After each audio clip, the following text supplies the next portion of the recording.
Hello and welcome back to my Minecraft survival series. In this series I play Minecraft and build things and show you what I build. My name is dudieboy. Thank you for joining me again. As you can tell, I am still in the Nether. I am still obsessed with the 1.16.1 Nether update. On today's episode I am going to look into creating a Piglin Bartering Farm, and I'm also going to get started on my base, which is going to be right here. I've got an entire shulker box of blackstone, and I've got another almost shulker box full of blackstone. I picked it up by going back to the mining site where we were mining for netherite previously. I also got some additional netherite, and that was great. Then I mined all the blackstone out of the area, but I didn't quite have enough. So frankly, I went to a basalt delta, which in the last video I said might be a bad idea.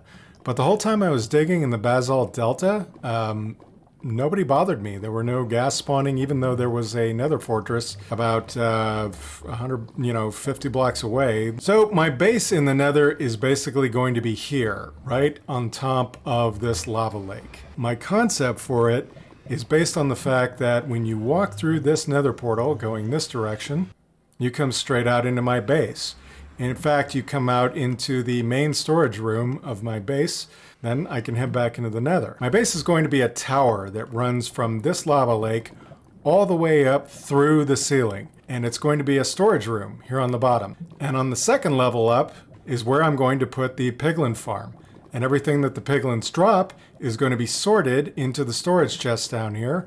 And then I want to have additional storage chests for all the things that I mine in the nether. So without further ado, I'm going to do a quick time lapse to put up these blackstone walls surrounding my nether portal and outlining the area that will be my Demon Tower nether mega base.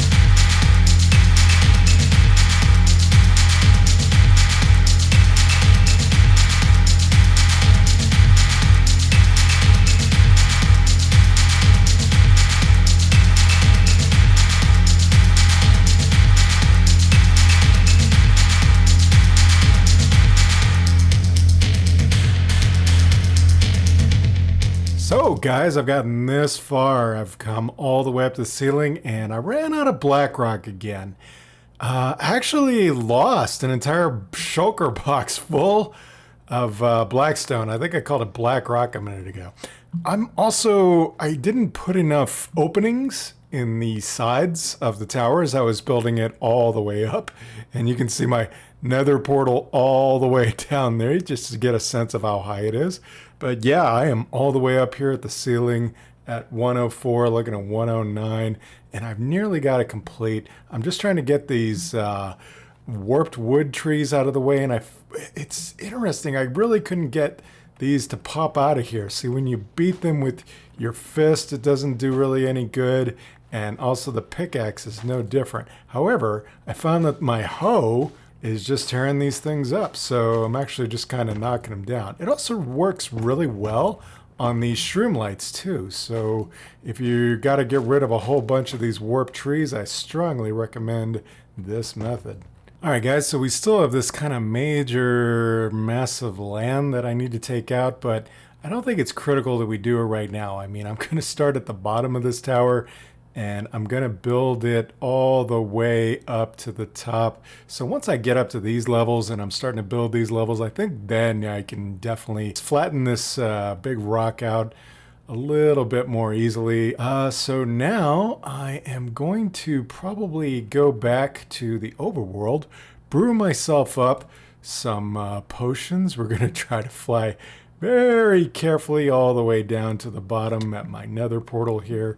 And as you can see, we're still standing on top of a huge lake of lava. And if I leave all this lava here, it's going to be gurgling the whole time that I'm working in the lower levels of my base. So to stop that, I actually do want to take all the netherrack that I've been gathering and fill it up. Let me show you what I mean. I happen to have a potion right here. And so I'm going to take it, and then I'm going to go down and start filling it up. So let's see what our visibility looks like. Oh my goodness, so red. And I don't know if I'm gonna hit the bottom or what, but oh my goodness, where am I? Well, hopefully I come up to the surface soon. Let's see. All right, good. I'm back up on the surface.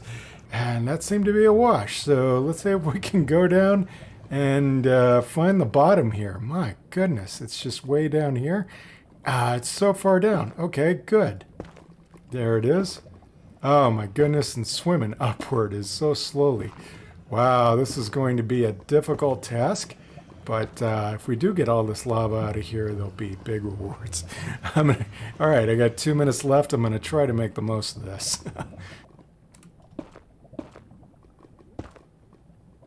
Oh my goodness, I hope I make it up to the surface before my potion runs out. This is going to be kind of thrilling. All right, so yeah, we've got it expanded a little bit, and here I am. I'm on fire. This is fine. Yeah, I still have a full minute, 28 seconds on this, but I think what I'm going to do is go back to the overworld and brew myself up the better versions, the ones that last for 8 minutes. I think that'll be a little bit safer, and then I'm going to come back and I'm going to do this whole floor. I'm not going to do a time lapse or anything. I'm just going to get it done, okay? So, see you in a minute. Alright guys, welcome back. The floor is now completely solid. And the thing is, like, when you're over here on the edge, so you can hear the Nether Portal, but you can still hear the lava. But when you come over here to the middle, it's quiet. So as you can see, I'm getting spawns in here. So we're going to have to slab the floor. There will be a few areas that we won't be able to slab because, of course, we're going to have a huge storage system down here. So the inside is about 27 by 27, and that is plenty of room to build our storage system and whatnot. We do want a sorting system, so I am going to have to lay that out. And a typical sorting system kind of looks something like this. And then there'd be a repeater down here, and then a comparator up here, running into some redstone dust that just covers all these surfaces. This right here is where the first hoppers would go.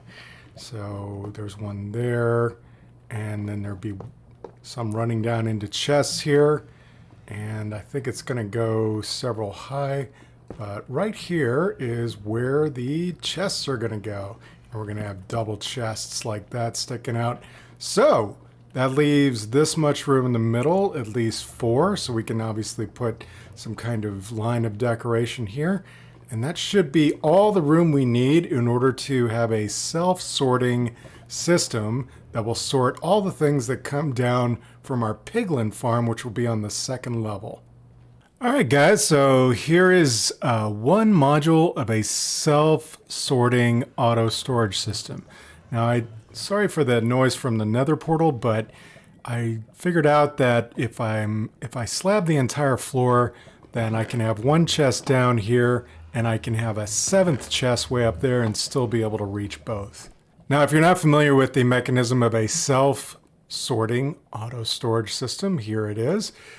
Basically, I use jack-o'-lanterns because it keeps the area well lit and it prevents the redstone from adding additional lag to the nether, which is very important.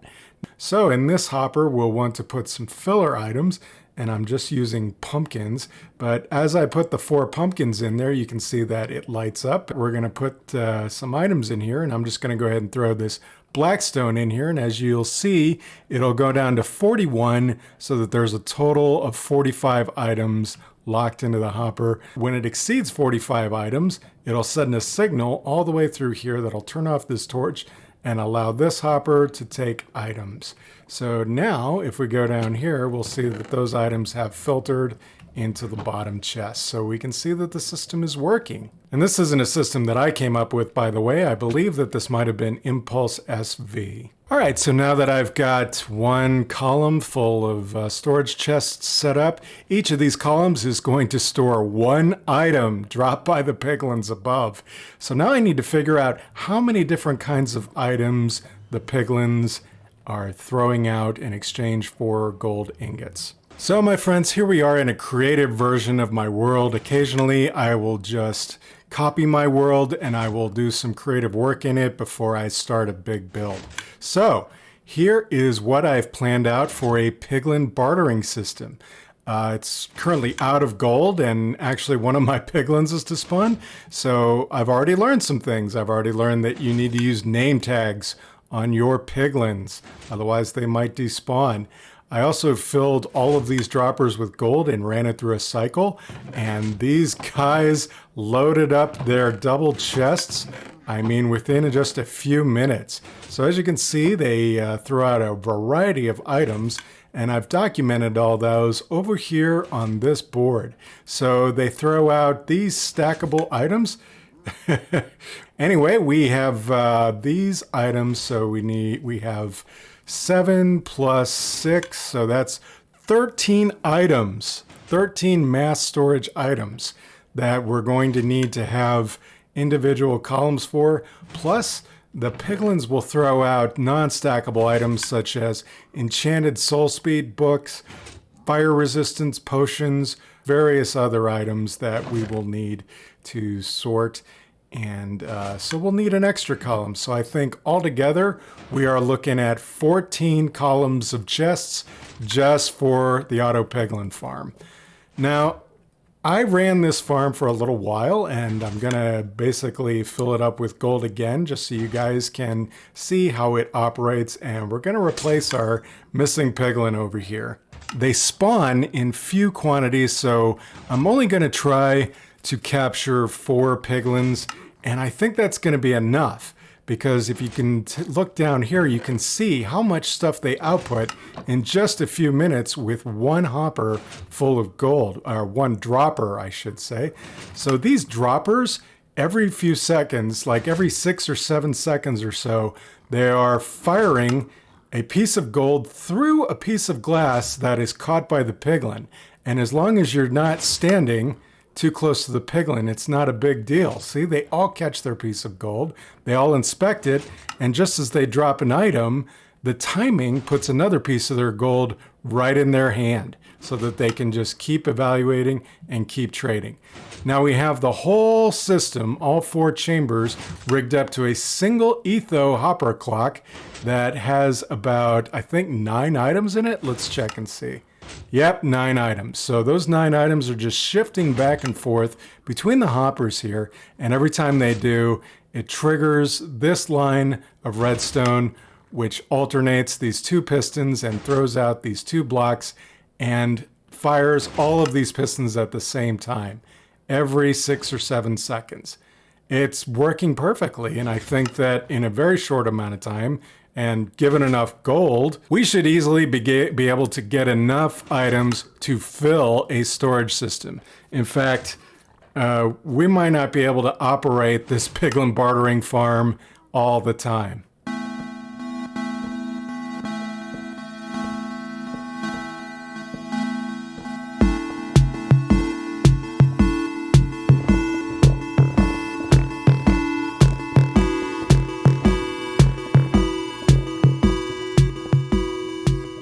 Oh my gosh, look at this. This is amazing. Big update here, guys. I have been working on this creatively for a couple days now. I love the way this has turned out. I have just been building and rebuilding these little Gothic areas and these arch ceilings. And yeah, look at this. I use crying obsidian for these posts. It's actually crying. There's little particles dripping off them and landing on the ground. They even land on top of the stairs. That's amazing. Oh, it's so nice. So I got to get some more crying obsidian. Obviously, it'll just flow right in once we get the piglin farm going. And over here in the middle, we finally have a respawn point. Did you hear that noise? Listen. Isn't that cool? All right, so, yep, you just hit it 5 times and then your respawn point is set. It's all charged up. You will respawn here 4 times, is my understanding. Look at this. Oh man, look at what I've been doing. Oh yeah, so I'm going to be zooming in because there's a new version of Optifine. I do not have shaders on at the moment because I don't need them.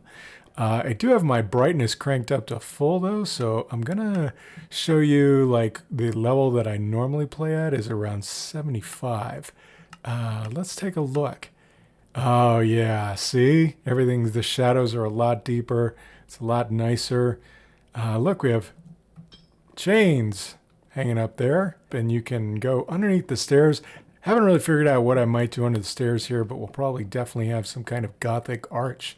Then up the stairs here, and you can go in either direction, but check out this with the creepiest painting in Minecraft. Ugh. Up here on the second level, I decided to leave these open because it just leaves a little bit of space, and you can easily fly back down to the bottom, or it makes it really easy to use an ender pearl from down there and get to up here without having to climb the stairs. Now they say that necessity is the mother of invention, so this little thing in the corner, I actually put it in all 4 corners. You can see another one over there, and you can see another one over there, and another one in the far corner over there.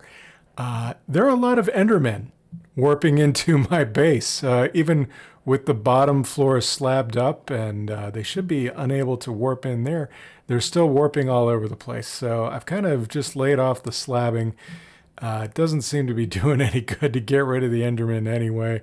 So on all these levels, though, if I do encounter an Enderman, I can just equip my sword and stare at them and then come stand under here right in this corner, and I just strike at them as they come, and it makes it real easy to kill the Enderman. All right, so these columns, these basalt columns here, you know, I just kind of raised them up there just so I could start visualizing, but the roof area is not done. In fact, all of these outer walls have to be considered temporary because I'm going to go ahead and build the outside once I have most of the inside built, including all the levels going all the way up to the top. So I'm going to build the whole thing together. Now right here I've got an opening, and this opening is actually going to be a little staircase. So I've got a protective wall here temporarily for right now, but a staircase is just going to go right up and connect with that land there. Here's another temporary wall, but this doorway is much higher because this is going to be one of my balconies. So I'm going to be able to take off and land here and look out in the nether. And I put another one over here because these are both the open sides facing the large open areas on the nether lake. All right, so moving on, I think I'm ready to start up my piglin farm. So I went back to my creative world and I measured the area, and I've got it marked out here with blocks. I think I'm not really sure. Maybe we'll expand a little bit. I'll probably try building inside there once, probably have to build it again. And then I guess it'll be expandable. We'll be able to take it maybe 2 high and maybe, you know, 4 cubicles wide, 4 of those cubes that I showed you previously. But for now, I'm just going to build 1 unit, and I'm going to see how that starts filling up my chest down below. All right, guys. I believe that I have it all set up. So now 1 each piglin will go into each of these chambers. I've got to run a rail through this window all the way over to there where piglins are spawning. It's actually on the other side of the Crimson Warp Forest. So let me show you what's going on back here. We've got 4 droppers, need to be loaded up with gold. Need to figure out some way to reload them too. So I'm using this wart block as the basis for my redstone here. Here's the Etho hopper clock, and I think that all that's left to do is to put 9 items into one of these, and I just so happen to have 9 items right here. There we go. All right, it's working perfectly. All right, sounds good. It seems like it's good timing. Oh, there's an Enderman now. Let's see if I can make him mad. Yep, here he comes, and now I'm going to get under here, and I'm going to dish out some good old justice. There you go. That's what you get for coming into my base. And one last feature should come in very handy. If you put a lever right there and power it on, the whole system shuts down. Well, I guess at that point it shuts down. All right, so time to get those piglins in here, and I don't know. We don't have replay mod, so I'm thinking it's going to be a bit difficult to do a time lapse, especially without the replay mod. But I'm going to give it a shot, and we'll see if the footage is usable.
I named them. I had to name all of them. You can't see the names of these other guys, though, but this is Kevin Bacon. This is Jimmy Dean. This is Hamlet. Get it? And this is Frank Furter. Oh, I need to get him out of my cart. But did you see in the time-lapse, I had like some real trouble. All right, so I popped him out. Yeah, when I would pop these guys out of the minecarts, they were going right through the corners, like right into here. So when you guys are putting them into these spots, the best advice I can give is surround them with blocks. So now as you can see, like, you know, I've got this ugly nether rack in here, and this is not at all how it looks. But I am out. I'm well out of blackstone. So I'm gonna just fill in what I can, and then I'm going to put all of this gold that I have, which is really all of the gold that I've gotten from my overworld gold farm. I'm going to put it in here and I'm going to get it started. Hey, just take it easy, okay? Just calm down, fella. Jeez. All right, guys, I have distributed all of my gold ingots evenly into all these droppers. As you can see, they're not full, but it is definitely enough for me to fire this up and see what's going on. And all right, so everybody's ready to look at some gold. There they go. They all have one. They all have one, right? This guy too? I think so. Yep. Oh, and they get the next piece of gold just perfectly. That's awesome. Okay, and if I stand back far enough, they're not throwing it at me. Oh, that's so cool. All right, I guess we're just going to let this run for a little bit until it runs out of gold. Yeah, no, really, I don't have any other gold, but it's just fun to watch them inspect it. I have to make sure to stay way back here, though, so that they're not trying to throw the items at me. And I really got to get more blackstone so I can just finish covering this and building out the rest of the room here. This needs to look more like a corridor. And of course, we got all the rest of the tower levels to build. Now, guys, I'm down here in my auto sorting storage system, and oh, that's a lot. That is a lot of ender pearls. Oh, 30 fire charges. Yeah, that was like 6 when I started. Oh, yeah, there were 9 gravel right here at the end just a minute ago. Things are just flowing right down from the piglins, and they still have plenty of gold to trade. Oh, look, I've got more than a stack of iron nuggets now. That's crazy. Whole bunch of leather. Oh, and we're getting magma creams. They were still kind of stuck filling up the system up there because of how few I had. We are filling up on nether bricks. Quartz. Still haven't got a surplus of obsidian yet. Oh, but we're filling right up on soul sand. String, of course. Oh, and look at that. Oh, there's a soul speed 3 book. I am putting that on some golden boots as soon as possible. But folks, that is going to do it for me today. This is actually taken a long time to film this episode, but I'm going to tell you, I am really happy with the results. I mean, look at this place. I love working with this blackstone and with the crimson obsidian and all these blocks. This has been so much fun. I hope you guys have enjoyed this episode as much as I have making it. If you have, please like it, subscribe, and sign up for notifications, and I will see you in the next episode. Bye!